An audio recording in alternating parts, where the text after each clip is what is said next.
Plus India's first animated live tuition. Good evening all and hope everyone is here. Everyone has joined the chat, right? Yes. Okay, so today as you can see we are going the one shot. Yes, we are taking the single shot for our 5th chapter, life process. Okay, so this is your 5th chapter, life process, and in today's session we will be taking a one shot and we will be finishing the entire chapter in this single shot. Yes. Okay, so kids are here, right, sir? Yes. Yeah. So today your Jiki sir has joined with us. Yes. Yes, he will be here for all the support and all the technical issues. Yes, hello Ellen, Abhinand. Yes. Simi. Yes, hi Devika. Hello, hi. Yes, I hope everyone is in complete energy, right? All ready for this, all set for the session? Yes, and me too. I have been waiting for this session for the entire week because this is our first one shot, right? Okay, so let's see how it's gonna go. And without wasting any time, yes, I'm ready too. Yes, so without wasting any time, let's move on to the session. Okay, so by this class, you will be getting introduced to the entire concepts in your chapter of life process. Yes, you will be seeing nutrition, respiration, transportation and excretion in animals, plants and human beings. So let's take a quick view to what we are going to see today. In the first session, nutrition, we'll be discussing the types of nutrition, photosynthesis, digestive system in human beings. And in the respiration part, we'll be seeing the types of respiration in plants, animals, as well as the whole respiratory system of human beings. In the third session, transportation, we'll be seeing the circulatory system in humans, transportation in plants. Okay, and in the final session of excretion, we'll be looking into the methods of excretion in plants, excretory system in humans, and the last topic for this session would be urine formation. Yes, Hiba, I know everyone is joining. Welcome, keep coming. Yes. So that's the introductory section. And as you all know, for your CBSE final exams, this chapter, life processes, it holds quite an amount of weightage. Yes, so this single chapter will be holding a majority of your weightage for your biology exam. So if you are listening to this class, it is going to be useful for your final exams too. Yes, so let's get into the chapter. What are life processes? So since our chapter's name is life processes, let's see what life processes are. Basic process occur in the living organism which are necessary for maintaining our life. Which is necessary to maintain our life is what we call as the life processes. The processes needed to maintain life. So under that category, we'll be discussing quite an amount of processes. First one is your nutrition. How nutrition is happening, what system is taking part in nutrition, etc. In the second category, we will be discussing the respiratory system. We will be discussing the whole respiratory system of humans, animals, plants, etc. Then we will be looking into transportation and finally the excretion. So these are the major 4 life processes happening in a living organism to sustain its life. Okay. So let's discuss the first heading, nutrition. So what is nutrition? Yeah, you all have a good idea about this heading. I don't have to explain it much. As you all know, the process of taking food by an organism and its utilization by the body to build the body, to repair the damaged parts of the body and for energy. Yes, taking in the food, using it for building up the body and utilizing that energy is what you call as nutrition. Yes. Food കഴിക്കുക, ആ ഫുഡിനെ body process ചെയ്യുക, ആ food ഉപയോഗിച്ച് energy ഉണ്ടാക്കുക, energy use ചെയ്ത് living organism sustain ചെയ്യുക, survive ചെയ്യുക. അതാണ് nutrition. And if you look into nutrition, there are basically two types of nutrition. The first one is autotrophic nutrition and the second one is heterotrophic nutrition. Yes, so the terms would be quite familiar to you, but in those terms we'll be looking into certain subdivisions too. So let's see. Under the category of heterotrophic nutrition, we can again subdivide it into holozoic, parasitic and saprophytic nutritions. So let's see what it is. As you all are very familiar with, autotrophic and heterotrophic nutritions are basically seen in, you can simply give the example of green plants and human beings. You can contradictory study the comparative study between these two. Look at the table. The table is having the entire idea about autotrophic and heterotrophic nutrition. Let's see. So, if the organism is synthesizing the food by themselves, that is autotrophic. Auto, the term auto means self.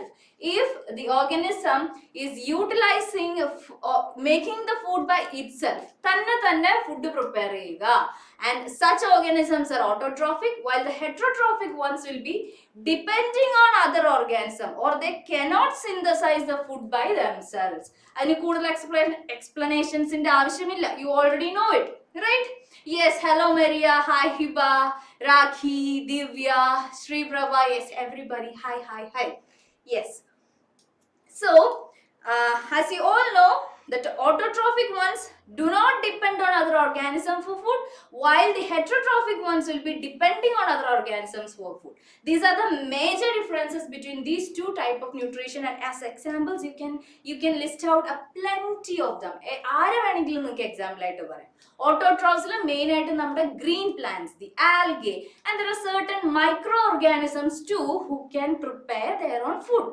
ചില microorganismത്തിനുണ്ട് chlorophyll പോലത്തെ pigments in them, so they can make their own food. And if you look into heterotrophic, നമ്മൾ ഉൾപ്പെടെ humans, birds, reptiles, etc., all are coming under the category of heterotrophic nutrition.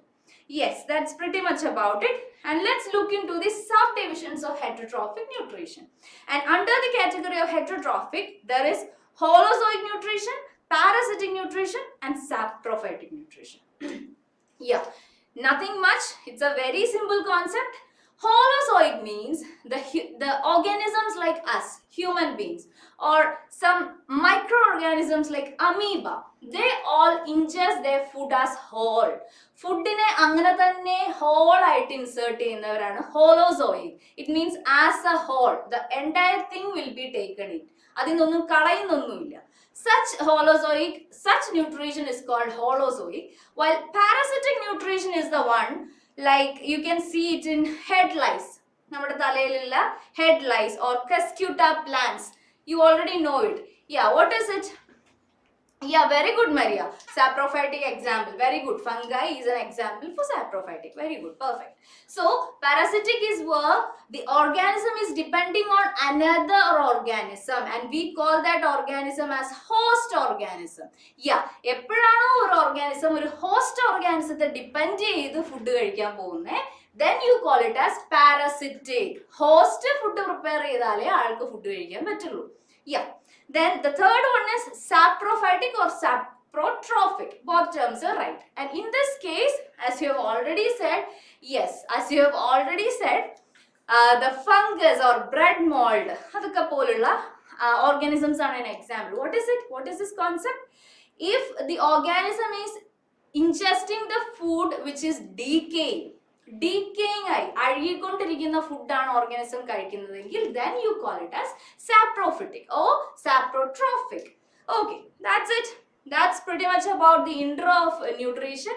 And now we are going to see the nutrition in plants as well as in animals. So the first we will be discussing nutrition in plants. As you all know, when we are discussing the nutrition in plants, the only topic we need to talk about is photosynthesis. Okay. So photosynthesis is what? This is a simple definition. You can use it. It is autotrophs take the CO2 and H2O, carbon dioxide and water, which is converted into carbohydrates in the presence of sunlight and chlorophyll and releases O2 as byproduct is called photosynthesis. Yes, I'll show it in a single slide. Yeah. Here you can see the entire story of photosynthesis, and we can conclude the story of photosynthesis in this simple equation. What is it? Carbon dioxide is taken in, water is taken in through the roots, and under the sunlight, in the presence of chlorophyll, what is happening? This carbon dioxide is reduced to the glucose form or the carbohydrate form. You can, a much better explanation would be carbohydrate. It will be made up into carbohydrates plus oxygen plus water. Yes. So 6CO2 plus 12H2O gives C6H12O6 plus 6O2 plus 6H2O. That is the entire story of photosynthesis. Simple, right? Yes. So here you can see a plant cell, and I am trying to depict a plant cell, and inside the plant cell here, if you see that green colored bag is your chloroplast, the organelle which is having the pigment for photosynthesis. So the pigment is chlorophyll, and this is the organelle carrying the chlorophyll. That is the chlorophyll of that is the chlorophyll of the plant, right?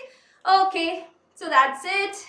That's about plants, and this is simply an entire step so that you can use it for the exams. Okay, here is the entire process of photosynthesis in steps. 1 step, 2 steps. There are 4 steps in which we can simply conclude photosynthesis. Let's read it. In the first step, absorption of light energy by the chlorophyll. Yes, this chlorophyll, this green bag, it is converting the light energy, and this light energy is converted to chemical energy inside the plant body. Yes, very good, Maria. Okay, there is an entire paragraph about photosynthesis. I'm happy that you are responding. Very good, kids. Keep it up. We have a journey. Okay. So, and in the third step, the water which is taken through the root of the plant is split into what? Hydrogen and oxygen. And again, the carbon dioxide taken in through the stomata, right? The carbon dioxide comes in through the stomata of the plant. That carbon dioxide is reduced to carbohydrate. This is the entire story of photosynthesis as steps, the processes in step. Okay, that's about photosynthesis. Now let's move on to the next heading, which is nutrition in human beings. Let's see what is there. Okay. So, I don't think I need to go into this entire system, because this would be like, you would be knowing this by heart, right?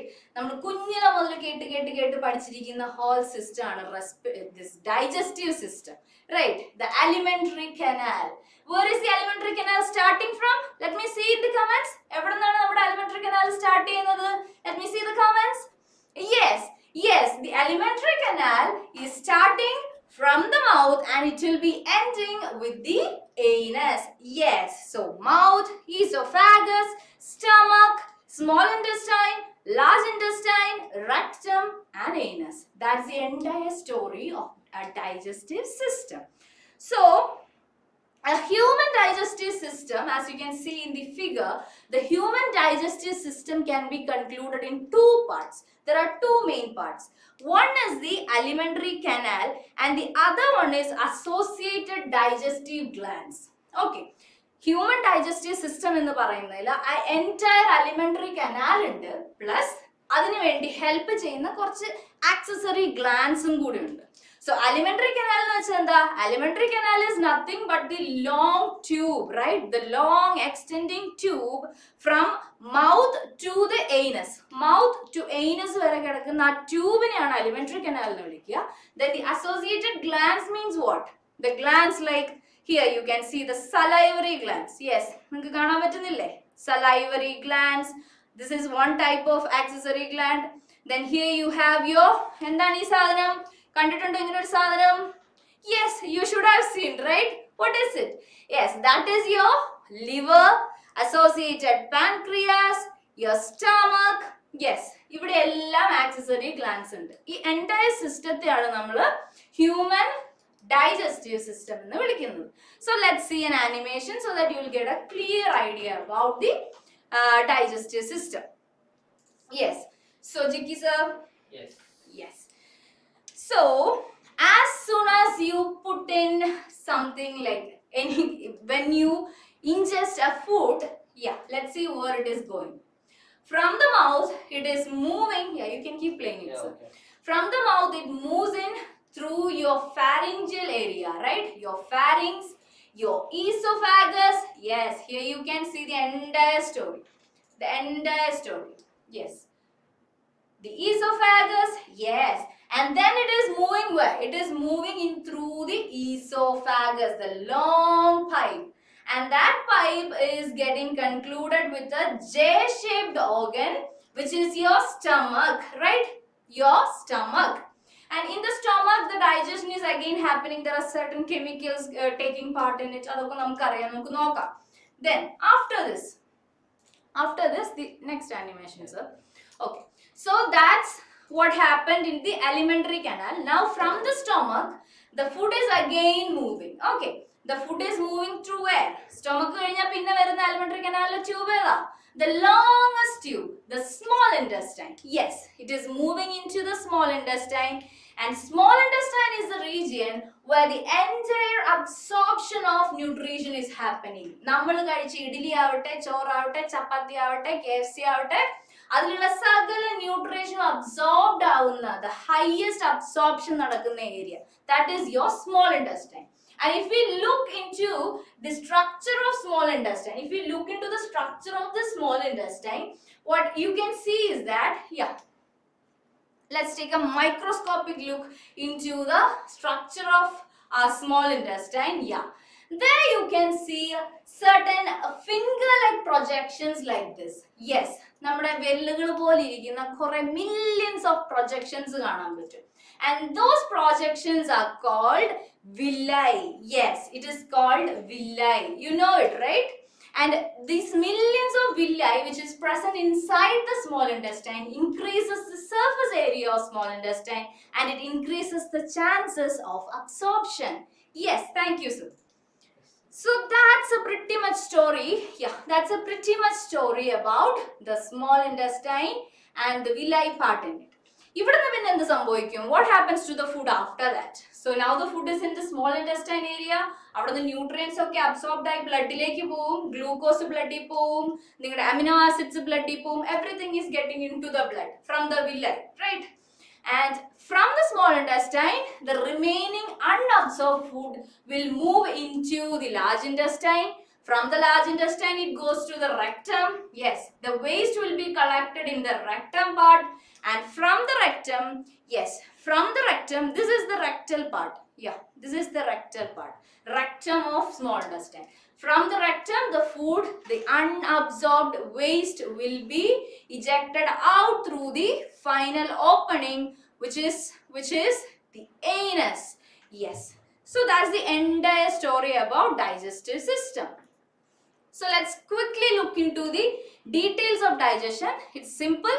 The digestion is starting with mouth, where the food is intaken, the teeth will be chewing it, and the tongue will be rolling it, and these all are called the mechanical digestion part. Mechanical digestion നടക്കുന്ന പാർട്ടാണ് this entire thing. And also inside the mouth there are certain enzymes, right? നമ്മുടെ saliva produce ചെയ്യുന്ന there is an enzyme called salivary amylase, which is converting the starch in your food into simple sugars. അതായത് if you are eating, നിങ്ങൾ ചോറ് കഴിക്കുന്നു അല്ലെ ചപ്പാത്തി കഴിക്കുന്നു, നിങ്ങളുടെ ചോറിലും ചപ്പാത്തിയിലൊക്കെയുള്ള basic content ആണ് the sugars, right? ഇതെല്ലാം ഷുഗർ കണ്ടന്റ് ആണ്. ആ ഷുഗേഴ്സിനെ, അതിനുള്ളിലുള്ള ആ കാർബോഹൈഡ്രേറ്റ് കണ്ടന്റിനെ സിമ്പിൾ ഷുഗേഴ്സ് ആക്കി കൺവേർട്ട് ചെയ്യാൻ the salivary amylase is helping. Then in the second stage esophagus, yeah, it is simple, you know this term. ഇവിടെ ഞാൻ പറയാൻ പോകുന്ന term ഏതായിരിക്കും? Peristalsis or peristaltic movement. Inside the esophagus, the food particle will be moving in a wave-like manner, right? Already animation il ningal kandu. The food chumma angane oru കിണറിലേക്ക് നമ്മളൊരു പൊട്ടക്കിണറിലേക്ക് ഒരു കല്ലെടുത്തിരുന്ന പോലെ ഇങ്ങനെ straight ആയിട്ട് അങ്ങോട്ട് പോവല്ലല്ലോ. The food is moving in a wave-like manner, and that wavy manner is called peristalsis. Yes. And in the third part, in your stomach, what is happening there? The gastric glands, വയറിനുള്ളിൽ glands ഉണ്ടെന്ന് നമ്മൾ ആദ്യമേ പറഞ്ഞു. ഈ വാൾസിൽ കൂടെ എല്ലാം എന്തുണ്ട്? ഗ്ലാൻഡുകൾ പ്രസന്റ് ആണ്. And that glands are producing certain enzymes, certain acids. Which are they? ഇവിടെ നോക്കിക്കോ. HCl is the first content, hydrochloric acid. Hydrochloric acid, it facilitates the reaction of pepsin.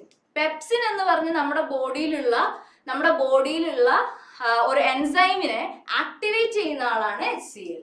And pepsin is produced by the gastric gland, and pepsin will be digesting the proteins.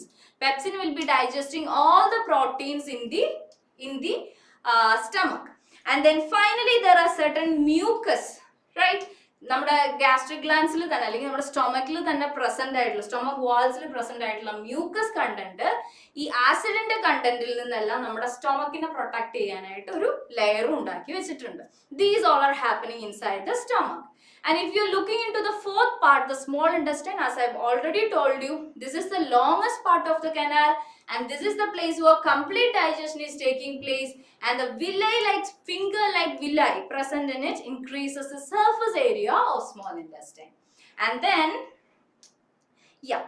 then small intestine kurichu parayumbo we need to talk about the secretions in small intestine. Let's see which are they. First one is nammada accessory gland aya liver. Liver will be producing a secretion called bile juice, and bile juice is the product. Yes, Maria, exactly. So bile juice is the product which is breaking down the fat globules. നമ്മൾ കഴിച്ച ഫുഡിലെ fat ഉള്ള lipid content ഉള്ള ഫുഡിനെയൊക്കെ പയ്യെ കുഞ്ഞു കുഞ്ഞു globules ആക്കുന്ന ആളാണ് bile juice. Then there is pancreatic juice produced by the pancreas. And also pancreas ഒരു endocrine systemത്തിന്റെ പാർട്ടും കൂടെ ആയതുകൊണ്ട് it will be producing certain enzymes like trypsin, lipase, etc.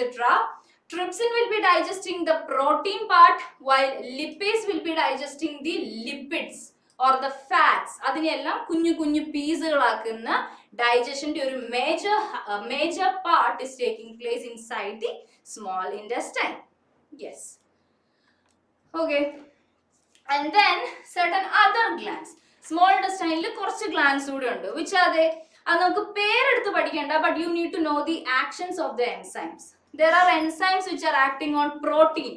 Protein acha the food like your meat, your fish, the non-veg you eat, അല്ലെങ്കിൽ the pulses, പയർ കടല പോലുള്ളതിലൊക്കെയുള്ള protein കണ്ടന്റിനെ digest ചെയ്യാൻ there are enzymes which are acting on protein.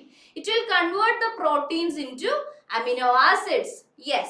And then there is enzymes acting on carbohydrate. Carbohydrate act ചെയ്യുന്നവർ എന്ത് ചെയ്യും? നമ്മൾ കഴിക്കുന്ന ചോറിലും ചപ്പാത്തിയിലും ഒക്കെ ഉള്ള bigger carbohydrate molecules in a small glucose molecules or simple sugars ആയിട്ട് convert ചെയ്യും. Then the enzymes acting on fats are there. The enzymes which are acting on the fats. What will it be doing? It will be converting the fats into fatty acids and glycerol. The entire story is simple. All the bigger units of your food will be broken down and turned into simple units so that it can be absorbed by your blood. Yes. That's the story about chemical digestion part which is happening in the mouth, stomach and small intestine. Now everything is almost absorbed. All the nutrition is now in your blood. But still there are some unabsorbed material in the intestine. And those unabsorbed food, ഇത്രയൊക്കെ വഴിയിൽ കൂടെ പോന്നിട്ടും ഇനിയും absorption നടക്കാത്ത food contents എന്ത് ചെയ്യും? They will be ejected or they will be pushed into a bigger intestine, which is large intestine. Yes. So the unabsorbed food is sent to large intestine. And even in the large intestine, there is absorption taking place. Yeah, the walls of the large intestine will be absorbing water from this unabsorbed food. അതായത് digestion നടക്കാത്ത food കണ്ടന്റിൽ നിന്നും വാട്ടറിനെ പിന്നെയും absorb ചെയ്യുന്നുണ്ട്. എവിടെ? In the large intestine. And finally all the unwanted things are finally removed out through the anus via rectum. Yes, that's the entire story happening in large intestine. So that's pretty much about the first part, which is nutrition in plants as well as nutrition in animals. Nutrition in animals എന്ന് പറയുമ്പോഴേ മൈൻഡിൽ വന്നോണം, that is your digestive system. Now let's look into the second portion, which is respiration. This is the second system or second life process, respiration. Okay. So, when you're talking about respiration, there are basically two types of respiration. One is aerobic and the other one is anaerobic. So, ആ വാക്കിലുള്ളതുപോലെ തന്നെ difference അത്രേ ഉള്ളൂ. ഒന്ന് ഓക്സിജന്റെ പ്രസൻസിലായിരിക്കും aerobic, ഒന്ന് ഓക്സിജന്റെ ആബ്സെൻസിലായിരിക്കും anaerobic. That's a major difference. If it is taking place in the presence of oxygen, it is aerobic respiration, and if it is in the absence of oxygen, it is anaerobic respiration. Aerobic respiration കാണിക്കുന്നത് നമ്മൾ ഉൾപ്പെടെ animals, plants, we all do this. But this anaerobic respiration can be shown by certain bacteria, yeast, കൂടുതൽ microbes ആണ്. And also നമ്മുടെയൊക്കെ muscle cells-ഉം ഈ പരിപാടി കാണിക്കുന്നുണ്ട്, anaerobic respiration. Let's see the story. So, നിങ്ങൾ നിങ്ങളുടെ ഇഡലി കഴിക്കുന്നു, ഇഡലി വയറിൽ പോകുന്നു, സ്മോൾ ഇൻറ്റസ്റ്റൈൻ എല്ലാത്തിനെയും അരച്ച് മുറുക്കി കുഞ്ഞു കുഞ്ഞു പീസുകളാക്കി ബ്ലഡിന് കുഞ്ഞു കുഞ്ഞു പാർട്ടിക്കിൾസ് ആയി ഗ്ലൂക്കോസ് ആയിട്ട് കൊടുക്കുന്നു. So now the glucose is in your blood. What is happening to this glucose? The glucose which is in the blood or in the cells of your body is using this, the cells of your body is using this glucose to respire. Respire ചെയ്യാൻ വേണ്ടി, cellular respiration നടത്താൻ വേണ്ടി ഈ ഗ്ലൂക്കോസുകളെ use ചെയ്യണം. So here comes the two types of respiration. നോക്കിക്കോ. So first the glucose which is a 6 carbon unit. Glucose which is a 6 carbon unit is now in the cells. സെല്ലിലുള്ള സൈറ്റോപ്ലാസ്റ്റിലാണ് glucose ഇപ്പോൾ ഉള്ളത്. What is happening to this glucose? ഗ്ലൂക്കോസിന് മൂന്ന് option ഉണ്ട് മുന്നിൽ. First option is glucose will be broken down in the presence of oxygen. നല്ല oxygen rich ആയിട്ടുള്ള സെൽ കണ്ടീഷനിൽ ഗ്ലൂക്കോസിന് ബ്രോക്ക് ഡൗൺ ആകാം. And if the glucose is breaking down in the presence of oxygen, then it will be producing some carbon dioxide plus a lot of energy. Look here, എത്ര എനർജിയാ? 38 ATPs produce ചെയ്യുന്നുണ്ട്. That is ATPs are the energy coins. നമ്മുടെ ബോഡിയിലെ energy coins ആണ് ATP. And 38 ATP will be produced from this glucose. But if the glucose is breaking down in the lack of oxygen, oxygen ഇല്ലെന്നല്ല, oxygen കുറവ്, lack of oxygen, ഇത് സംഭവിക്കുന്നത് നമ്മുടെ muscle സെൽസിലൊക്കെയാണ്. Muscle cells, നിങ്ങൾ intense exercise ഒക്കെ ചെയ്ത് നടക്കുമ്പോൾ നമ്മുടെ മസിൽസ് കൂടുതൽ ഓക്സിജൻ എല്ലാം വലിച്ചെടുക്കും, മസിൽസ് വർക്ക് ചെയ്യാൻ വേണ്ടി. സോ മസിൽസിൽ ഓക്സിജന്റെ എമൗണ്ട് കുറയും. And when muscle is lacking oxygen, our body will take this anaerobic respiration. What is happening? അങ്ങനത്തെ കേസിൽ നമ്മുടെ muscle സെൽസിൽ the glucose will be converted into lactic acid, not carbon dioxide but lactic acid. Here also little bit of energy is produced, but the energy's amount is very low. And in the final case, the glucose will be converted into ethanol, carbon dioxide plus little bit of energy. And that is happening in the complete absence of oxygen. This third type of respiration is seen in the yeast or most of the microorganisms. So here you can see this is the aerobic respiration happening, and both of these remaining types are anaerobic. You can call them anaerobic. Yeah. So that's the entire story of respiration. Okay.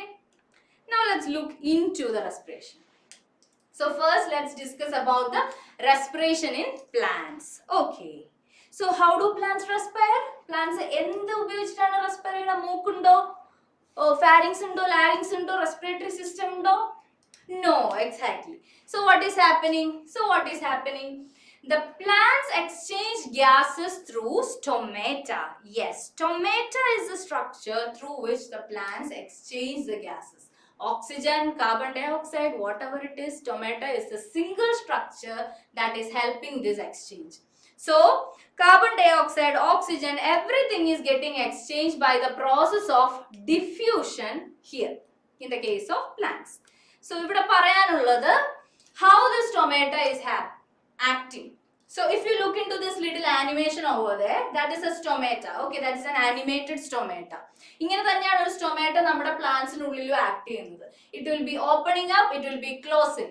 Open ചെയ്യുമ്പോൾ gas ഉള്ളിൽ വരും, close ചെയ്യുമ്പോൾ gas അതിനുള്ളിൽ stuck ആയിട്ടിരിക്കും. So that opening up and closing is happening in the stomata by the help of water.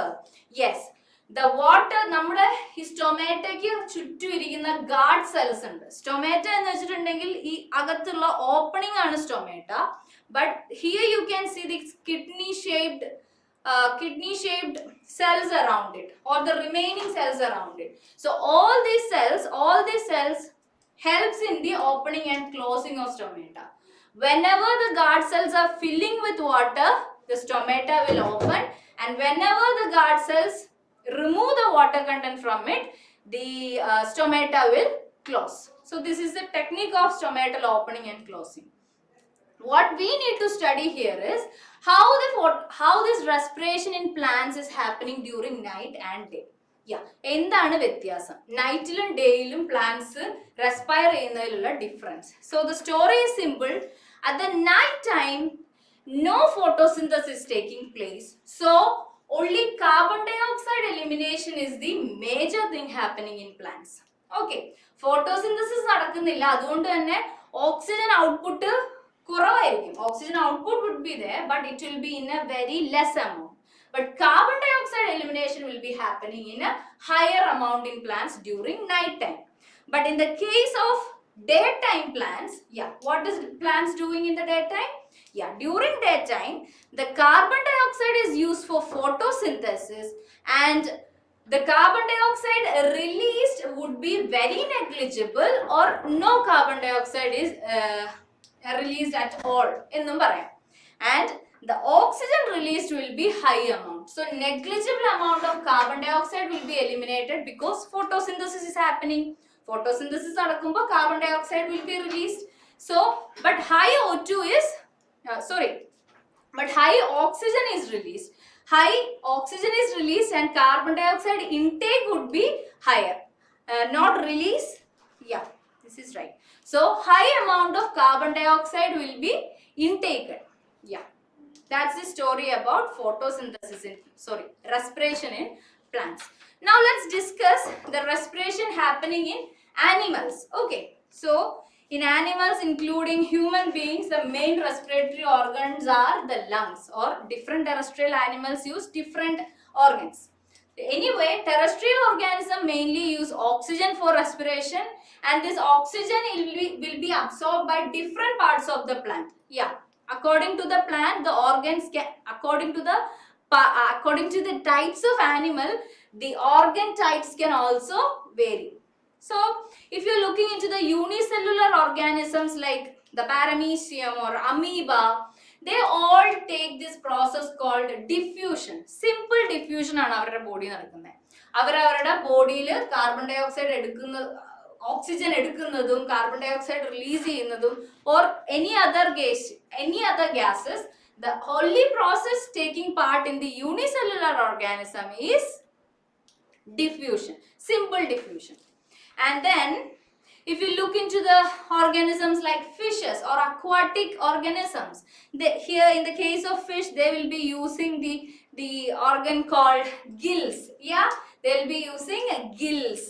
Yeah, and if you look into the other animals like humans, we are using this beautiful organ which is in a pair, and we call it as lungs. Yeah, and most of the terrestrial organisms are using this lungs.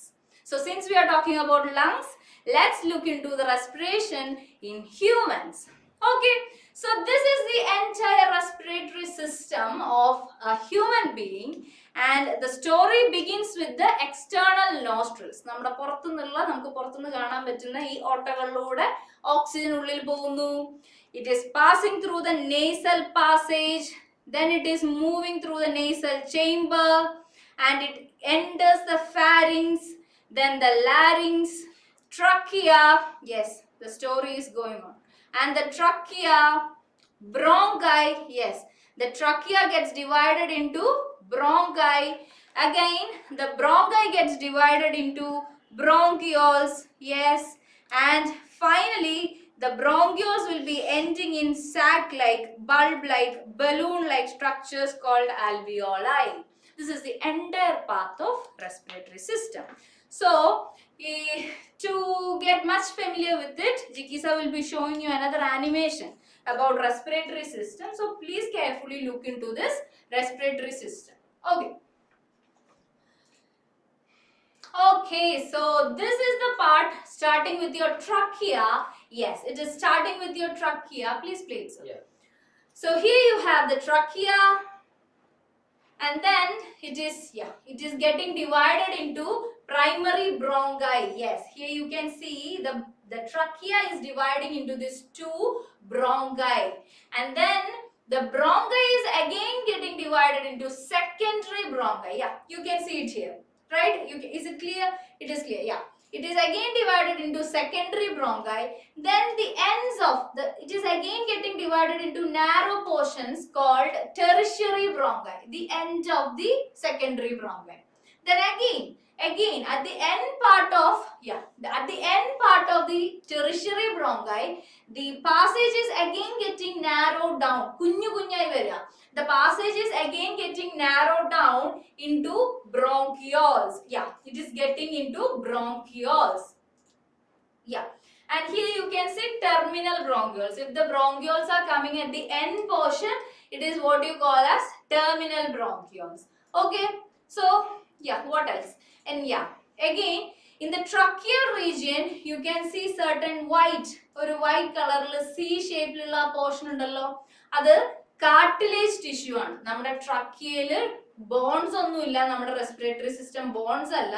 In the tracheal region cartilage is present, and these C-shaped structures are called cartilaginous rings. Yes, that's it.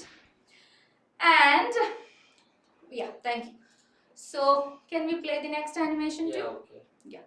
So if you look into the next animation, you will get a clear-cut idea about what is happening in the respiratory system. Okay. Okay, play it. So the oxygen is going in through the nose, your trachea. Yeah, it is passing through the trachea, and then the bronchi, bronchioles, and finally it will be ending with alveolus, right? Or alveoli, namada ball like. Yeah, here you can see the ball like alveoli. Alveoli ide ullil nammal povana. Okay, so the alveolar sacs looks like some sort of grape alle oru kootam mundirikolagal irikkunna poലുള്ള structure. That is your alveolar sac. And inside the sac, yes, here comes the story. The RBC, നമ്മുടെ RBC is bringing oxygen molecules and exchanging it with the carbon dioxide. ഇതാണ് happening. നമ്മുടെ ഈ ball like structure which is inside the lungs is exchanging carbon dioxide with oxygen. Yes, so this is what is happening inside the alveolar sac. Okay, play it, sir. Yeah, okay. Okay. Yeah, this keeps happening. ഇങ്ങനെ traffic പോകുന്നത് പോലെ haemoglobin നമ്മുടെ RBC ഇങ്ങനെ carbon ഡയോക്സൈഡുമായിട്ട് ഇങ്ങനെ exchange ചെയ്യാൻ വേണ്ടി ഇങ്ങനെ pass ചെയ്തുകൊണ്ടിരിക്കും. That is the entire story of a respiratory system. Yes, sir. Thank you. Okay. So this is the entire story of respiration in human beings, and what you just saw is the crisp and clear-cut form of your respiratory system, the passage.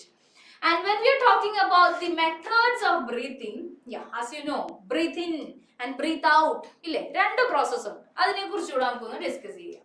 So the mechanism of, yes, the cartilages are flexible, right, Sim? Yes, The cartilages are, yes, and yeah, what is it? Yes, amphibians show cutaneous respirations. Of course, amphibians can cutaneously respire, or they can also use their lungs. Yeah, they can use both. വെള്ളത്തിലിരിക്കുമ്പോൾ cutaneous ആയിരിക്കും, പുറത്തു വരുമ്പോൾ lungs use ചെയ്യും. Yeah. So, in the case of mechanism of breathing, നമുക്ക് inhalation and exhalation പറയണം, right? Breathe in and breathe out. What is happening here? The story is simple. To breathe in, എന്ത് ചെയ്യണം? നമ്മുടെ lungs വലുതാവണം, അല്ലേ? കുറേ oxygen ഉള്ളിലെടുക്കാൻ lungs വലുതാവണം. So for the lungs to get bigger, our thoracic region, ഇതല്ലേ നമ്മുടെ thoracic region, your head, your thorax, your abdomen, it goes on. So നമ്മുടെ thoracic region volume കൂടണം. So to help the lungs to expand, our thoracic region will be expanding the volume. അതിനെന്ത് ചെയ്യും? Here you can see the diaphragm. Okay. Here you can see the diaphragm. നമ്മുടെ diaphragm ഒരു curved structure ആണ്. It is like inserted into the lungs region. പക്ഷേ when it is time to inhale, this diaphragm will come down. Yeah. അത് കുറച്ച് താഴ്ന്നു കൊടുക്കും ലങ്സിന് വലുതാവാൻ വേണ്ടിയിട്ട്. Also നമ്മുടെ റിബ് കേസസ് ഒക്കെ, ഇവിടെ ഇരിക്കുന്ന റിബ്സ് ഉണ്ടല്ലോ, ലങ്സിന് ചുറ്റും ഇങ്ങനെയായിരിക്കും റിബ്സ് ഇരിക്കുക. ഈ റിബ്സും പുറത്തേക്ക് തള്ളി കൊടുക്കും. The ribs will project outside so that the lungs will get enough area to expand. This is the story of inhalation. It is given clearly here. Diaphragm contracts, volume of the thoracic chamber increases, and also the rib lifts up. Yes. And then in the case of exhalation, the exact opposite is happening. നമ്മുടെ exhale ചെയ്ത് പുറത്തു കളയുക. അപ്പോൾ ഉള്ളിലിരിക്കുന്ന carbon ഡയോക്സൈഡിനെ എല്ലാം eject ചെയ്ത് കളയണം. So the lungs should contract. അല്ലേ? ലങ്സ് കുഞ്ഞാവണം, എന്നാലാണ് പുറത്തേക്ക് കാർബൺ ഡയോക്സൈഡ് റിലീസ്ഡ് ആവുള്ളൂ. For this, the diaphragm relaxes, അതായത് diaphragm തിരിച്ച് അതിന്റെ പഴയ പൊസിഷനിലേക്ക് വരും. Okay, so area കുറയാണ്, volume കുറയാണ്. In the thoracic chamber, the volume is decreasing, and the decreased thoracic volume is also came in with the help of ribs. നമ്മുടെ പുറത്തേക്ക് തള്ളിയിരുന്ന ribs ഒക്കെ തിരിച്ച് ഉള്ളിലേക്കും പോവും. ആ താഴേക്ക് വന്നിരുന്ന നമ്മുടെ ഡയഫ്രം ഒക്കെ തിരിച്ച് മേളിലേക്കും കയറും. So what happens? The volume of the thoracic region decreases, the lung decreases, and all the carbon dioxide will be eliminated outside. That's the entire mechanism of breathing. And also you know this story too. This is an RBC, and inside the RBC there is a compound, a pigment called, a compound called hemoglobin, and hemoglobin is the carrier of oxygen or carbon dioxide. Yes. So in human beings, the respiratory pigment is hemoglobin, and hemoglobin has high affinity for oxygen, and that's how it will be carrying the oxygen for your entire body. Yes, your Mahima ma'am has joined us. Hi ma'am. Hi. Okay. So now that's how I'm concluding the respiratory system in the crisp form. Okay. So now we have discussed nutrition and we have finished the respiration part. Now we'll be moving into the third portion. Yes, it is exam based, which means the entire important portions of the whole chapter is discussed here. That's what I said in the introductory part. Yes. Okay. It will be useful for your exams. That's how I started the session. Yes. Okay. So, the third part is your transportation or your circulatory system. So, let's see what's happening here. So, at first we will be discussing directly into the transportation system of human beings. So, in the human beings, the transportation system is also called the circulatory system, right? It is also called the circulatory system. And here, there are mainly three parts in the system. One is your heart, your blood, and the blood vessels. So look into each part. Let's look into each part. So blood ine kurichu enikku koodal dialogue onnum parayanilla. It is a tissue. We already know it. Blood is a tissue.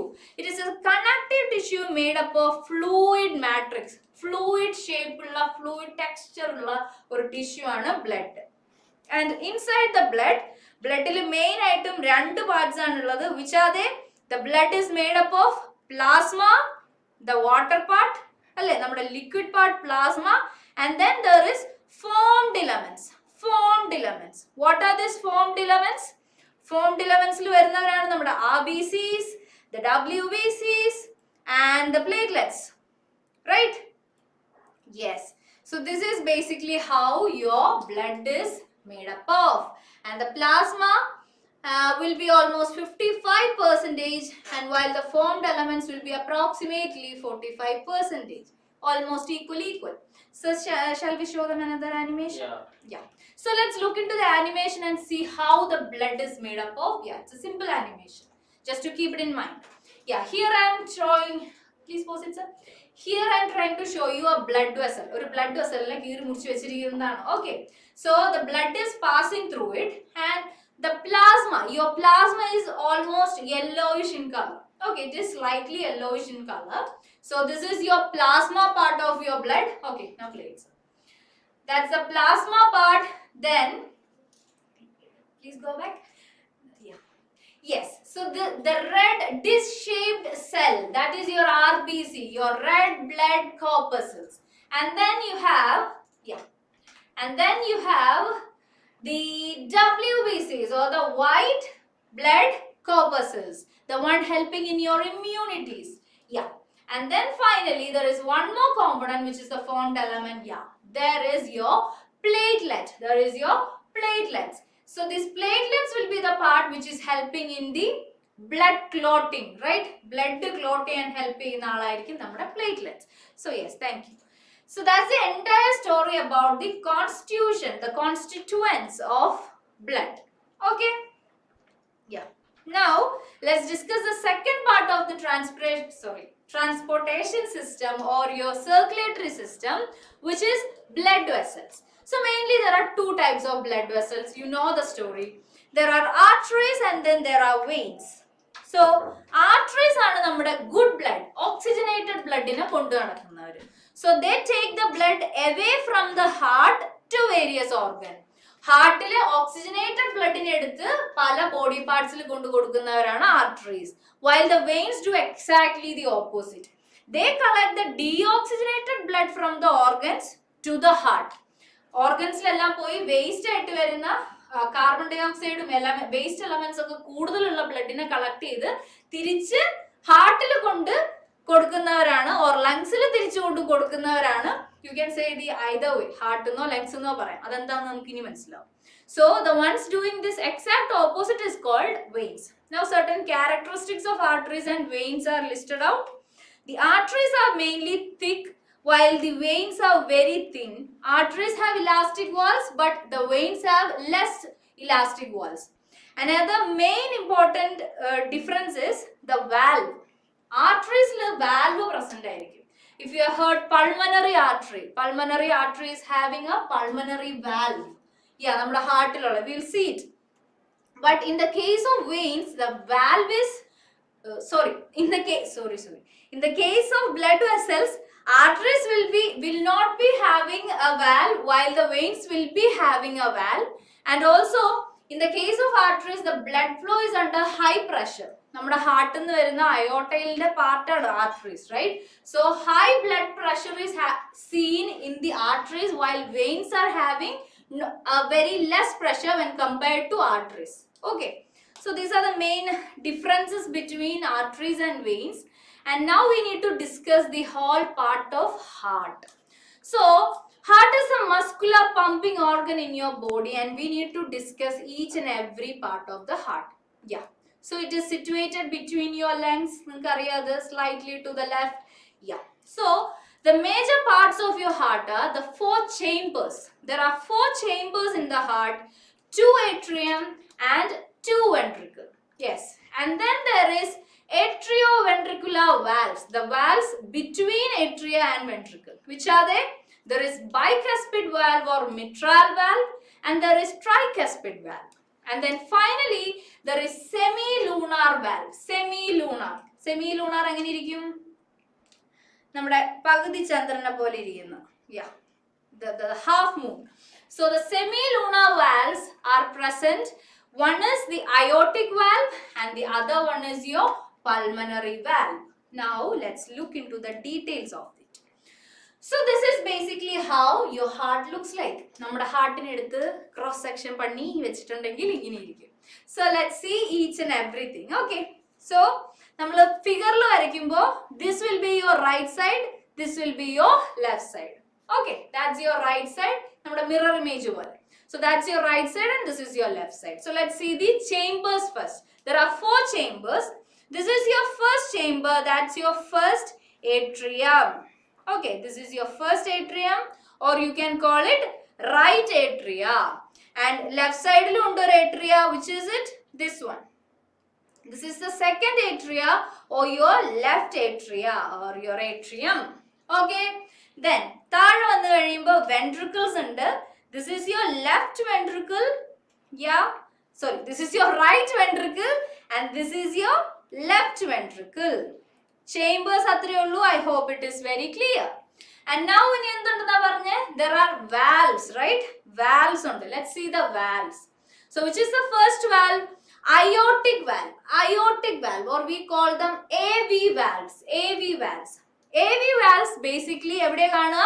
It is between the atria and ventricle. Here you can see atria, ventricle. Atrioventricular valve aanu AV valves.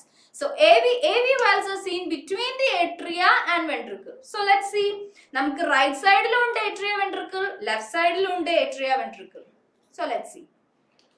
The valve which is between the right atria and the right ventricle is called, here you can see this structure.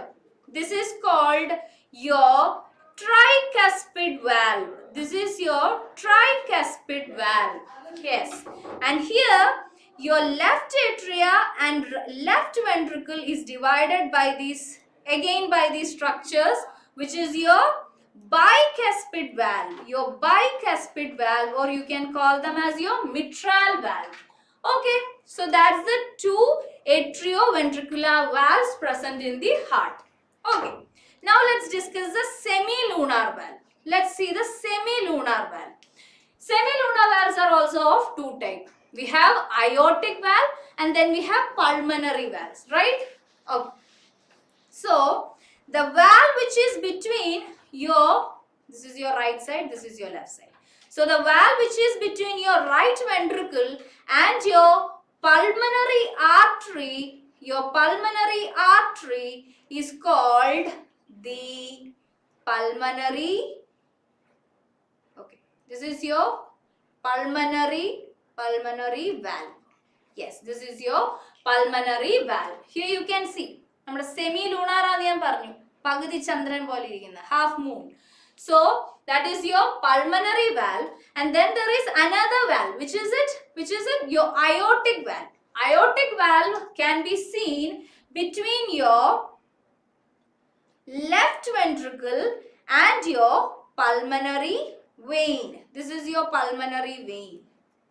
So the valve which is seen between the left ventricle and the pulmonary vein, അത് നമുക്ക് അത്ര clear അല്ല. ഈ ഒരു പോർഷനിലാണ് നമ്മുടെ aortic valve present ആയിട്ടുള്ളത്. Aortic valve is present here.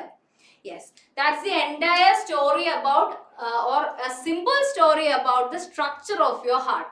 So these are the main chambers and main valves in the heart. Okay, and പെട്ടെന്ന് ഞാൻ ആ സ്ട്രക്ചറിൽ ഈ വാൽവ്സ് ഒക്കെ ഒന്ന് പറയാം. Here you can see the red one, that is your aorta. Yes, here you can see the small ones including this. This is your pulmonary veins. Pulmonary veins are carrying the oxygenated blood, right? Veins, heart in the case le matram veins oxygenated blood ah kondupogunne. So this is your pulmonary veins. Then you have your pulmonary artery here. Yes, this is your pulmonary artery. Yes, that, and then you have your superior and inferior vena cava. You have your superior and inferior vena cava. ഇവർ രണ്ടുപേരും കൂടിയാണ് നിങ്ങളുടെ vena cavas. Okay, so മേളിൽ നിന്നുള്ള ഒരു superior, താഴെ നിന്നുള്ള ഒരു inferior. That's the pipes in the heart. Now let's look into an animation and see how the heart is pumping blood. Okay, എങ്ങനെയാണ് ഹാർട്ട് ഈ പമ്പിങ് നടത്തുന്നത് നമുക്കൊന്ന് ക്വിക്ക് ആയിട്ട് നോക്കാം. Okay, So this is the human body with the heart and all the blood vessels. Keep playing it, sir. Pause ചെയ്യാൻ ഇടയ്ക്ക് പറയാം. Okay. So if you look into the heart, if you look into the heart of a human, there, this is the heart, right? Okay, please pause it.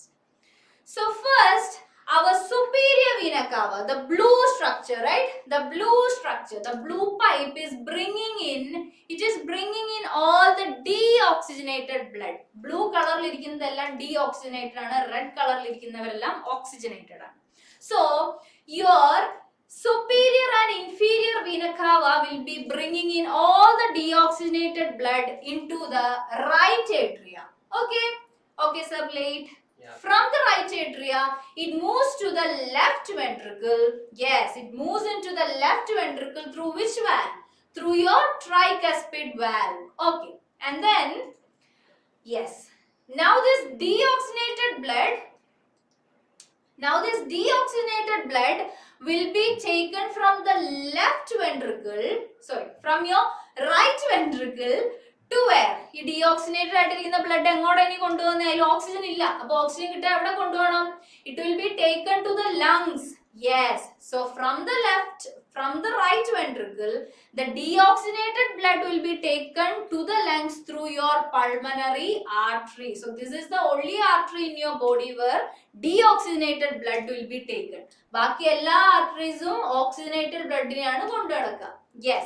So then what happens? അങ്ങനെ ലങ്സിൽ പോകുന്നു, lungs collects all the oxygenated blood. Okay. And this oxygenated blood, okay, subplate. And this oxygenated blood എവിടെ വരണം? Yes, pause it. This oxygenated blood comes in through those small veins. Which are they? The pulmonary veins. The pulmonary veins take in the oxygenated rich blood from the lungs to your heart. എവിടെ കൊണ്ടിടും? To your left atria. Yes. And then from the left atria, this oxygen rich blood is pumped into your left, pause it, sir.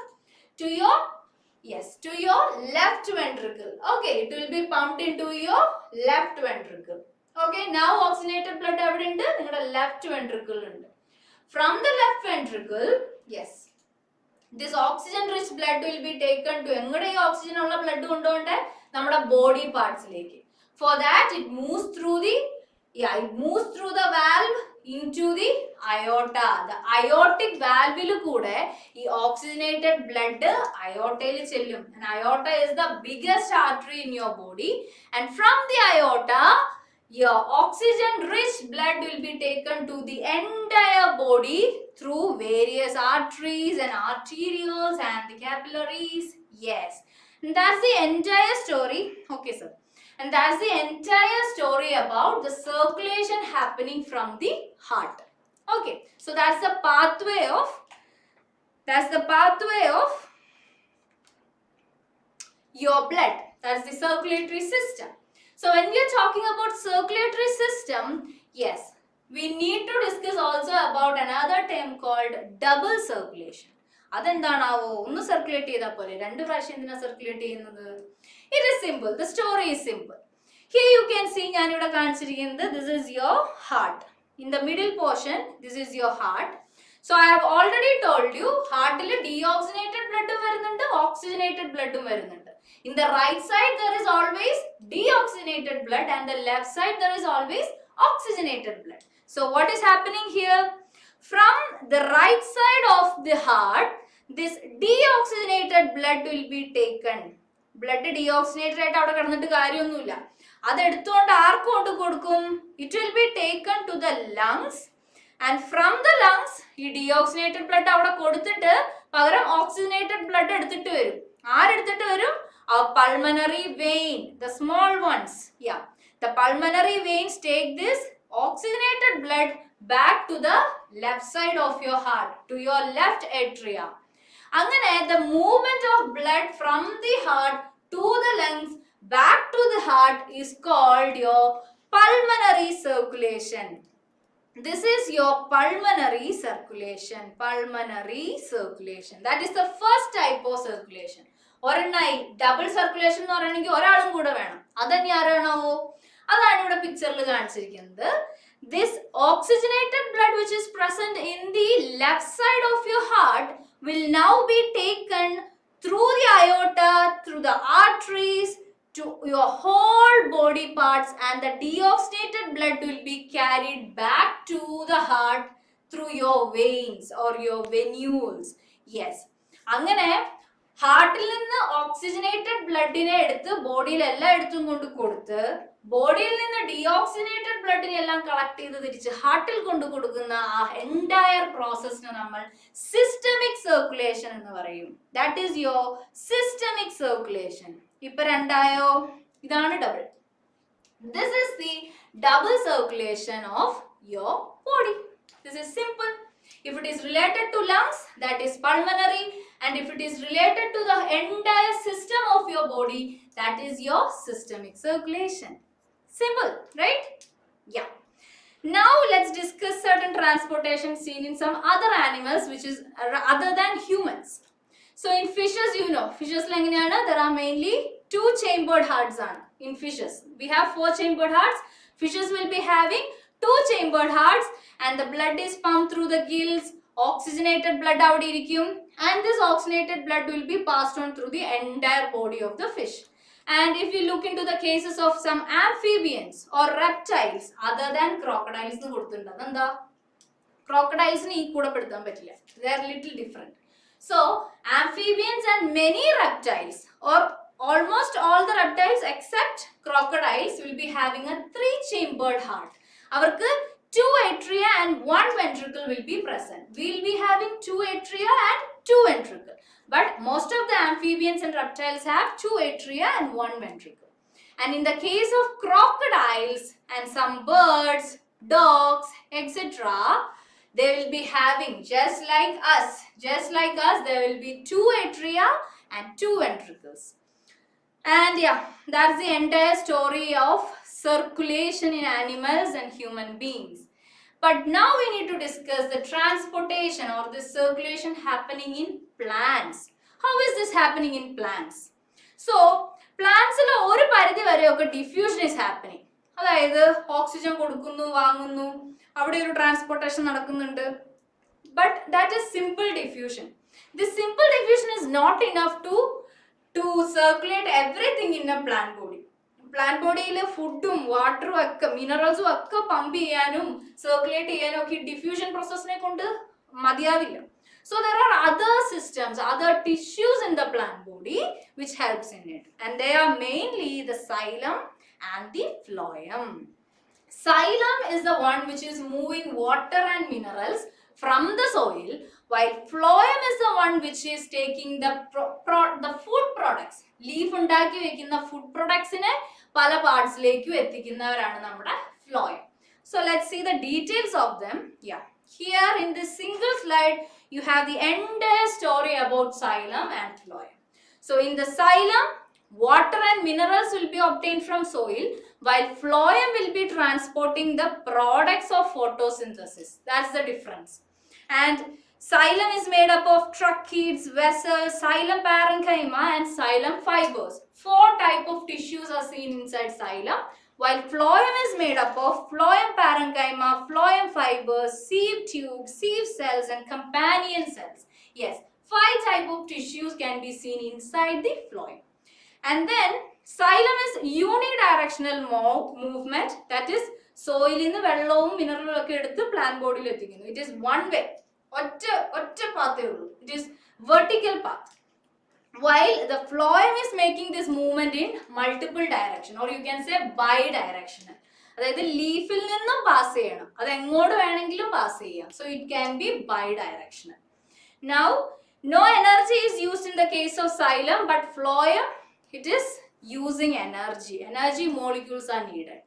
So here you can see this is how the water and minerals will be passed. That's a single direction, one-way direction. While in the case of phloem, this transportation can be two-way, bi-directional. Yes, to the up, to the down. Yeah. Okay.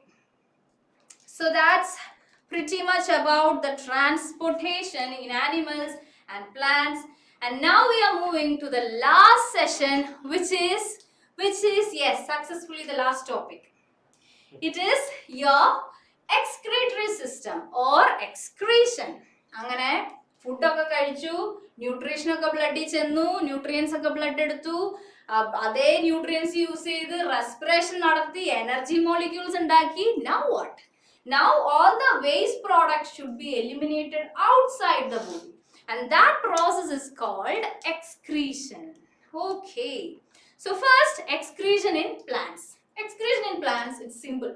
There is no much system at all here, because plants are using various methods. Pala methods use cheyidana ee excretion nadakkunnathu. Yes, okay guys, so let's see. First method is stomata. As we have already discussed, stomata will be taking in oxygen, giving out carbon dioxide, or taking in carbon dioxide, giving out oxygen. So according to the need of the plant, stomata will be removing all the gaseous waste. Okay, waste ആയിട്ട് വരുന്ന എല്ലാ gas products പുറത്തു കളയുന്നത് stomata ആണ്. Second type of method is cellular vacuoles. Yes, the plant body has cells, and these cells will be having vacuoles. Vacuoles in the presence plant cells in ullilullathu kondu most of the waste materials can be stored in these vacuoles. Okay, most of the waste material plant in the body നടക്കുന്ന മെറ്റബോളിസത്തിന്റെ result ആയിട്ട് ഉണ്ടാവുന്ന waste പ്രോഡക്ട്സിനെ എല്ലാം ഈ വാക്യൂൾസിനുള്ളിൽ store ചെയ്ത് വെക്കാൻ പറ്റും. Okay, the metabolic waste can be stored inside the vacuoles, and once the plant is getting aged, plantinu vayasavunnu, അങ്ങനെ the leaves are becoming older and the leaves fall off. When the leaves are falling off, the cells inside the leaves are also falling off, right? അങ്ങനെ ആ വാക്യൂൾസിനുള്ളിൽ store ചെയ്ത് വെച്ചിരുന്ന എല്ലാ waste മെറ്റീരിയൽസും ആ ലീഫിന്റെ ഒപ്പം തന്നെ fall off ചെയ്തു പോകും. That's another type of excretion. അതും ഒരു excretion തന്നെയാണ്. Then the third method is certain resins and gums. നിങ്ങൾക്ക് ചില പ്ലാന്റ്സിനെ ഒക്കെ എടുത്ത് നോക്കിയിട്ടുണ്ടെങ്കിൽ അറിയാം, ആ പ്ലാന്റ്സിന്റെ ഉള്ളില് ഇങ്ങനെ ഗംസ് പോലെ ഗമ്മുകൾ പ്രൊഡ്യൂസ് ചെയ്യുന്ന പ്ലാന്റ്സ് ഉണ്ട്, റെസിൻസ് പ്രൊഡ്യൂസ് ചെയ്യുന്ന, കുന്തിരിക്കം നമുക്ക് കേട്ടിട്ടുണ്ടോ? അതുപോലെയൊക്കെയുള്ള പ്ലാന്റ്സിൽ what is happening? They are removing their excretory materials along with these resins and gums. That's another method. And the final method, you can say, every plant is removing the waste material through its roots too. റൂട്ട്സിലൂടെ വാട്ടറും മിനറൽസും വലിച്ചെടുക്കുന്നത് പോലെ തന്നെ the roots will be used to remove most of the waste material from the plant body to the soil. Yes, these are certain methods that the several plants use in several methods. Yeah, and we can conclude the excretion in plants with that single slide. Now we'll discuss the excretion in other animals. So excretion is basically the biological process of removing nitrogenous waste generated by metabolic activity. Okay, metabolism വഴി ഉണ്ടായി വരുന്ന nitrogenous ആയിട്ടുള്ള വേസ്റ്റുകൾ remove ചെയ്യുന്ന process ആണ് excretion. There will be nitrogenous waste. Okay, so there are several excretory systems, not several excretory systems, there are several organs that are helping in excretion, but one of the major excretory system or excretory organ of a human body or most of the terrestrial organism is a pair of kidneys. Okay, so let's discuss the final system, final process of life, and that is excretory system. The first part of the excretory system is a pair of kidney, then there is a pair of ureters, a urinary bladder, and finally a urethra. ഇതൊക്കെ എന്താണെന്ന് നമുക്ക് നോക്കാം. So this is basically how your excretory system would look like. Okay, this is basically how it would look like. Here you have the bean shaped organ, your kidney, then the tube connecting the kidney to the urinary bladder. ഇതാണ് നമ്മുടെ urinary bladder. So the tube which is connecting the kidney to the urinary bladder is your ureter. And then you have this muscular chamber where the urine is collected and stored. That is the urinary bladder. And finally, the opening of urinary bladder is called urethra. Yes, these are the major parts of your kidney. So, എല്ലാത്തിനെയും കുറിച്ച് നമുക്ക് രണ്ട് dialogue പറഞ്ഞു പോവാം. Kidneys are this reddish brown bean-shaped organ in your abdomen. One would be in the right side and one would be in the left side. Yeah. The almost നമ്മുടെ back side ലാണ്. Okay, the position of kidney is at the back side, behind your digestive system. And then if we look into the structures of kidney, you can see that the kidney has two zones. Here, your light colored portion, the light colored portion of the kidney is called the cortex, outer cortex. This is the outer cortex of the kidney. While this internal region, ingodulla ee whole portion namukku kidney ide medulla, the inner medulla ennu parayam. So kidney has an outer cortex and an inner medulla. And then the small area at the center of the kidney, ഈ small region, കുറച്ച് area വെറുതെ കിടപ്പുണ്ടല്ലോ, ആ area ആണ് renal pelvis എന്ന് പറയുന്നത്. It is the renal pelvis of kidney.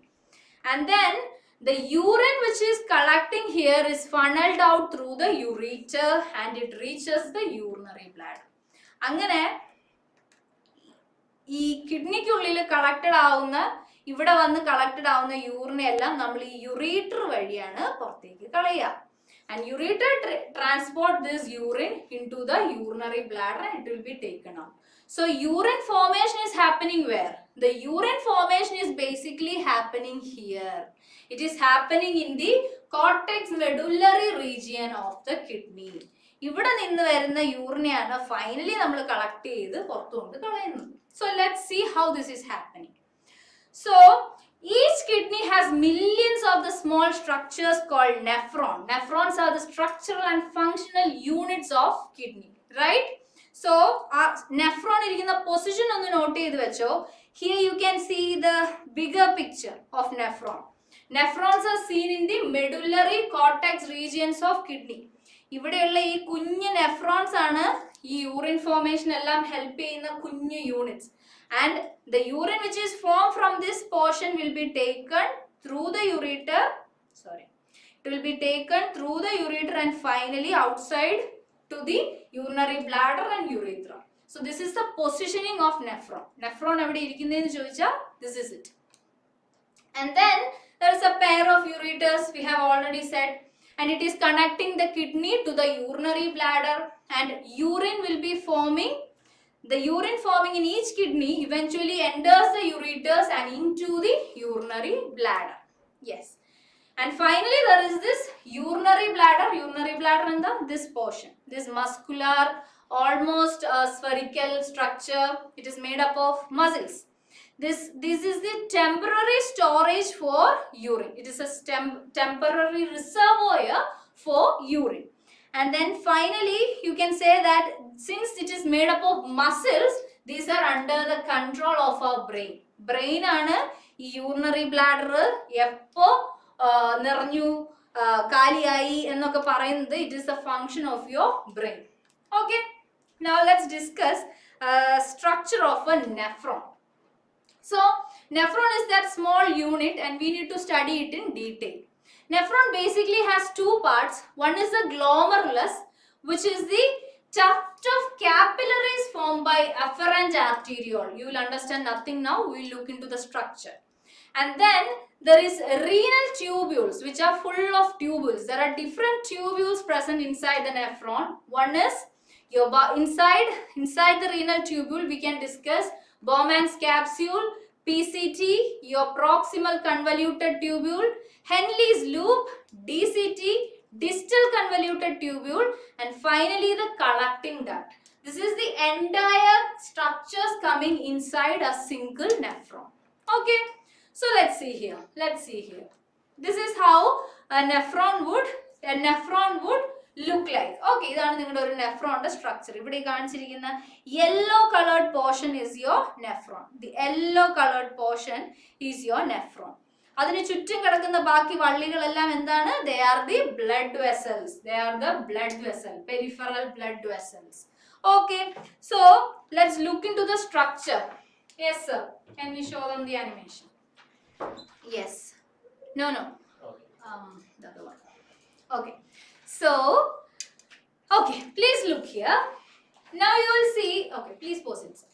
Here you can see, here you can see the starting portion of your nephron. This is how the starting portion of your nephron looks like. Yes, sir. Please play it. So all the blood vessels are carrying the blood into this cup-shaped structure, which is the Bowman's capsule. Yeah. In Bowman's capsule, the blood vessels are seen as tuft. Tuft എന്ന് വെച്ചാൽ ഒരു കെട്ട് പോലെ. ആ blood vessels എല്ലാം കെട്ടുകൂടി ഈ ക്യാപ്സ്യൂളിനുള്ളിൽ ഇരിക്കുന്നതാണ്. It is your glomerulus. Okay. So, okay, the afferent arteriole is the part which is bringing in the blood, and efferent arteriole is the part which is taking away the blood. And then, yes, and that is your Bowman's capsule. This is the Bowman's capsule. That's C-shaped, a cup-shaped structure. And the Bowman's capsule is leading to the proximal convoluted tubule. Okay, this is nephron in your starting portion. Okay, sir. Now, shall we see? Can you play the remaining part too? Yeah. That's it. Okay. So let's see the other animation. So this is how a nephron is starting. Okay. Now let's look into each portions. So please play it along. Yeah. Okay. So the renal arteries are bringing in blood. Afferent arteriole takes in the blood. Okay. Then there is efferent. Okay. Please pause it, sir. So here you can see almost all the tubules. നമ്മുടെ capillaries-ലുള്ള നമ്മുടെ നെഫ്രോൺസിന് ചുറ്റും നെഫ്രോൺസിലുള്ള എല്ലാ ട്യൂബുകളെയാണ് ഈ ആനിമേഷനിൽ നമ്മൾ കാണിക്കുന്നത്. So here you can see the renal artery which is bringing in the blood. Then afferent arteriole is the part which is taking blood into the nephron, and from the nephron bloodനെ തിരിച്ചു കൊണ്ടുപോകുന്ന ആൾ who is taking away the blood from the nephron is called the efferent arteriole. Yes, and then a yellow portion ഒഴികെ ഈ yellow portion നമ്മുടെ nephron ആണ്. Yellow portion ഒഴികെ ബാക്കി അവിടെ വള്ളി കെട്ടി കൂടി കിടക്കുന്നതെല്ലാം എന്താണ്? That is your peritubular capillaries, all the blood vessels which is around the nephron. Okay, please please. Okay, there is your renal vein which is taking away the blood. Yeah. And yes, now ini കാണിക്കാൻ പോകുന്നതെല്ലാം നെഫ്രോൺസിന്റെ പാർട്ടാണ്. Play it, sir. So there is Bowman's capsule, PCT, DCT, Henle's loop, collecting duct. Yes, the Bowman's capsule is the cup-like region of the nephron. Then there is the convoluted area, ഏറ്റവും കൂടുതൽ ചുറ്റി കിടക്കുന്ന area. That is your proximal convoluted tubule. And then the PCT will be taken to the Henle's loop, right? A U-shaped portion. നമ്മുടെ നെഫ്രോണിന്റെ ഈ U-shaped ആയിട്ട് കിടക്കുന്ന full വള്ളി. അതാണ് Henle's loop. And as you can see, this Henle's loop is basically into two. Which is it? ഒന്ന് താഴേക്കുണ്ട്, ഒന്ന് മുകളിലേക്കുണ്ട്. അല്ലേ? There is ascending loop and then there is descending loop. We will be seeing it. And then this Henle's loop will be taken to the DCT, the distal convoluted tubule. Convoluted means ചുറ്റി പണിഞ്ഞ് കിടക്കുന്നത്. That's it. And then the DCT will be leading to the final tube, which is your collecting duct. Okay, sir. Thank you. Okay. So I hope you got a simple idea about not a simple idea, a pretty much good idea about nephron. So let's see what is happening. So that is your Bowman's capsule. Capsule, a C-shaped structure. Okay. Then you have the PCT. നമ്മുടെ നെഫ്രോണിനെ ഇങ്ങനെ പിടിച്ചൊന്ന് നിവർത്തി വെച്ചിരിക്കുന്ന figure ആണത്. Okay, കെട്ടുകൂടി കിടക്കുന്ന നെഫ്രോണിനെ we have just straightened it out. So there is the PCT. Then you can see the DCT. Yes, there is the descending limb of the Henle's loop. A full portion ആണ് Henle's loop. അതിൽ descending portion of the Henle's loop. And then you can see the ascending limb of the Henle's loop. And finally, the collecting duct. These are the parts of your nephron. Okay. Now, എല്ലാ പാർട്സിനെ കുറിച്ച് രണ്ട് dialogue പറഞ്ഞ് നമുക്ക് പോവാം. So the first one is Bowman's capsule. So this is the double wall cup-like structure. ഞാൻ already പറഞ്ഞു, കപ്പിന്റെ ഷേപ്പിലിരിക്കുന്ന double മെംബ്രെയിൻഡ് ആയിട്ടുള്ള സ്ട്രക്ചർ ആണ്. And this is the region. Sorry. So this is the region where the renal tubules begin. Renal tubules start ചെയ്യുന്ന portion ഇതാണ്. And then there is PCT. ഏതാണ് PCT? The PCT ഇങ്ങനെ അല്ല ഇരിക്കുന്ന PCT നമ്മൾ നിവർത്തി വെച്ചിരിക്കുന്നതാ for our convenience. So the PCT region is a highly coiled region, and then we have the Henle's loop. So this entire portion, ഈ U shape, നമ്മുടെ hair pin loop പോലെ കിടക്കുന്ന ആ ഒരു ഫുൾ റീജിയൻ, യു ഷേപ്പിൽ കിടക്കുന്ന region ആണ് your Henley's loop. And this hair pin shape structure has a descending limb and an ascending limb, and then there is finally the distal convoluted tubule. ഈ ഫിഗറിൽ നിങ്ങൾക്ക് ആ കൺവല്യൂഷൻ ക്ലിയർ ആയിട്ട് കാണാൻ പറ്റും. സി ഇവിടെ ചുറ്റി കൂടി കിടക്കുന്ന ഏരിയ ആണ് DCT, റൈറ്റ്? ആൻഡ് ഹിയർ ഇവിടെ തൊട്ടടുത്ത് ബൗമാൻസ് ക്യാപ്സ്യൂളിന് തൊട്ടടുത്ത് ചുറ്റി കൂടി കിടക്കുന്ന ഏരിയ ആണ് നിങ്ങളുടെ PCT. Yes, so the ascending limb will be, this is the ascending limb, right?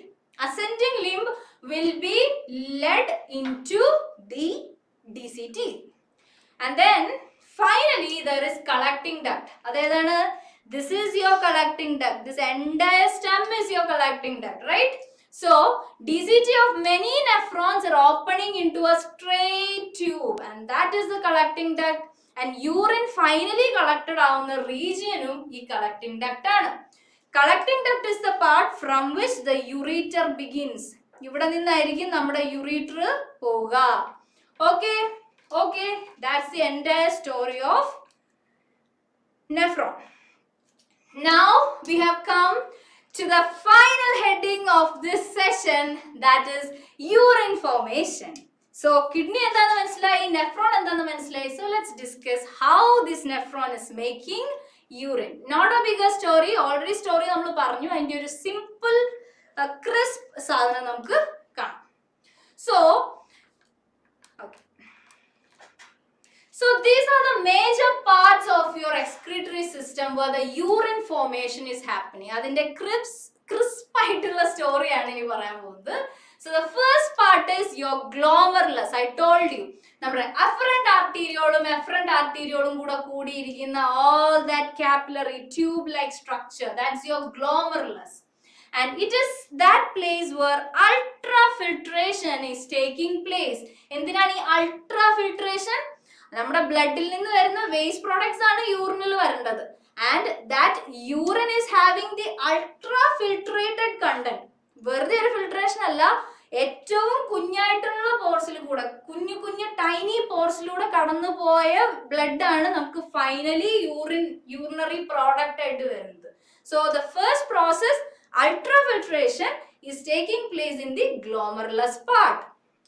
Okay, and from the glomerulus, this filtrate, this ultrafiltrate is moving to the Bowman's capsule, നമ്മുടെ C-shaped double wall structure. From the Bowman's capsule, it moves to the PCT, the proximal convoluted tubule. And proximal convoluted tubule is a region where 70 to 80% of the water is getting reabsorbed. So keep it in mind. Bloodil ninnu varuna waste products ine collect ചെയ്ത് എടുക്കുന്നുണ്ട് Bowman's capsule, but from the Bowman's capsule, when this filtrate is moving into the PCT, what is happening there? Reabsorption of water is happening. Water ne reabsorb ചെയ്ത് തിരിച്ച് ബ്ലഡിലേക്ക് വിടുകയാണ്, because our body needs water. Yes. And then from the PCT, it moves to the Henle's loop. Henle's loop is that U-shaped or hairpin shaped structure, right? So from the Henle's loop, it moves through the descending limb, then the ascending limb. Yeah, that goes on. And then finally, here you can see, yeah, the collecting duct is finally taking in all the content from the DCT. DCT il ninnu ee filtrate ellam kuda move ചെയ്ത് എവിടെ ചെല്ലും? The straight tube, our collecting duct. And in the collecting duct, a large amount of water could be reabsorbed. Yes, that is how the concentrated urine is produced. നമ്മുടെ body എപ്പോഴും ചെയ്യുന്ന പണി വാട്ടറിന്റെ elimination ബോഡിയിൽ നിന്ന് maximum കുറയ്ക്കുക എന്നുള്ളതാണ്. അതായത് we shouldn't be getting dehydrated. അങ്ങനെ നമ്മൾ ഡീഹൈഡ്രേറ്റഡ് ആവാതിരിക്കണമെങ്കിൽ എന്ത് ചെയ്യണം? നമ്മുടെ ബോഡിയിൽ നിന്ന് ഏറ്റവും കുറഞ്ഞ വെള്ളം പുറത്തു പോകണം. So what our body is doing is, when urine is formed in the kidney, our body always try to take in majority of the water back to the body.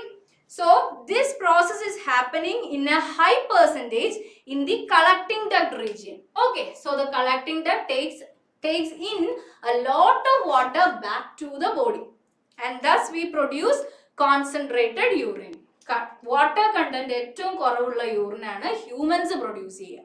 Okay, and thus urine is formed. ഒരു വലിയ ജേർണിയിൽ കൂടെ വന്ന് we have finally made urine. Now what should happen to the urine? The urine will move to the renal pelvis. Do you remember? നമ്മൾ കിഡ്നിയുടെ structure പഠിച്ചപ്പോൾ പറഞ്ഞു that middle portion of the kidney where there is a space. Okay, നമ്മുടെ cortex medulla ഒക്കെ കഴിഞ്ഞിട്ടിരിക്കുന്ന ആ ഒരു കുഞ്ഞു space, the center of the kidney, that is the renal pelvis. From the renal pelvis, this urine will be collected to the ureter, then to the urinary bladder, and finally it will be eliminated out to the urethra. And that's how urine is formed. And yes guys, finally the urine will be released outside of our body, and with that I'm concluding our one shot of life processes. Okay, so thank you so much for joining with us. Thank you Jiki sir for your patience, and I'm signing out. Thank you. Good night.